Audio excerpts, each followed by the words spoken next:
మనసుతో కాలేబు కనాను దేశము చేరెను. సిద్ధపడి యెహోషువ వాగ్దాన భూమి చేరెను.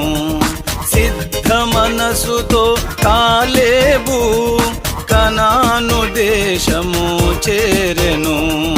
సిద్ధపడి యెహోషువ వాగ్దాన భూమి చేరెను.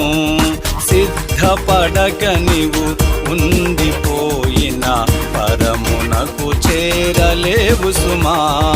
సిద్ధపడక నీవు ఉండిపోయిన పరమునకు చేరలేవు సుమా. యేసురాజు అతి త్వరలో భూమికే తెంచును.